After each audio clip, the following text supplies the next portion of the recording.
আসসালামু আলাইকুম। আমি আজ আপনাদের সাথে শেয়ার করব খুবই লোভনীয় একটা সবজি রেসিপি। তো প্রথমে একটা পাতিলে আমি এখানে নিয়ে নিব পেঁপে ও আলু। এই পেঁপে ও আলুগুলো আমি ছোট করে কেটে পরিষ্কার করে ধুয়ে নিয়েছি।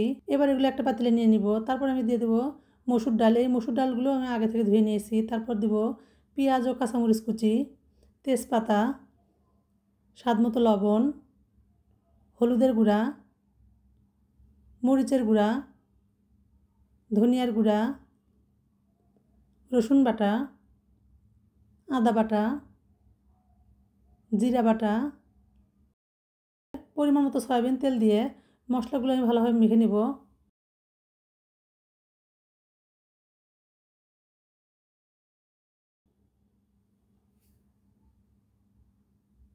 এরপর আমি এখানে দিয়ে দেবো পানি। এখানে পরিমাণ মতো পানি দিয়ে আমি সবজিগুলো ভালোভাবে সিদ্ধ করে নেব। যারা পেঁপে খেতে পছন্দ করেন না তারা একবার হলেও এই সবজিটা রান্না করে দেখবেন, আশা করি ভালো লাগবে। তো এবার এটা আমি ঢাকা দিয়ে রান্না করে নিব। তো এর মাঝখানে আমি কয়েকবার নেড়েচেড়ে মিশিয়ে নিব।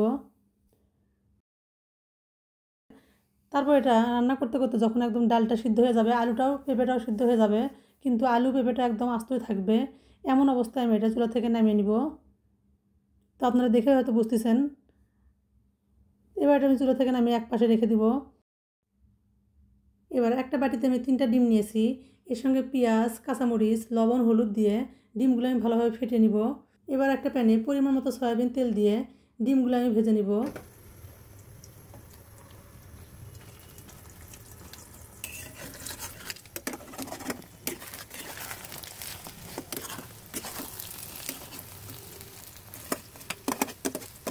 এই সবজিটা আপনারা কিন্তু ডিম অথবা চিংড়ি মাছ দিয়ে করে নিতে পারেন।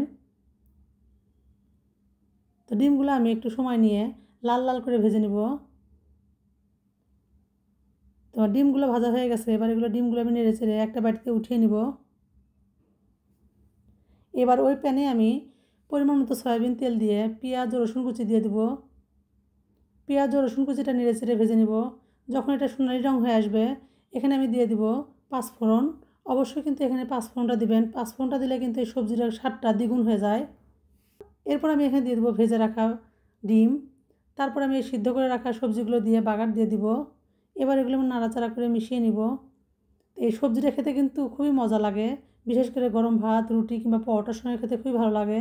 এরপর আমি সবশেষে দিয়ে দিব ফ্রেশ ধনিয়া পাতা কুচি ও ভাজা জিরার গুঁড়া দিয়ে নেড়েচেড়ে মিশিয়ে নিব। তো সবজি রান্নাটা কেমন হলো অবশ্যই কমেন্ট করে জানাবেন। আল্লাহ হাফেজ।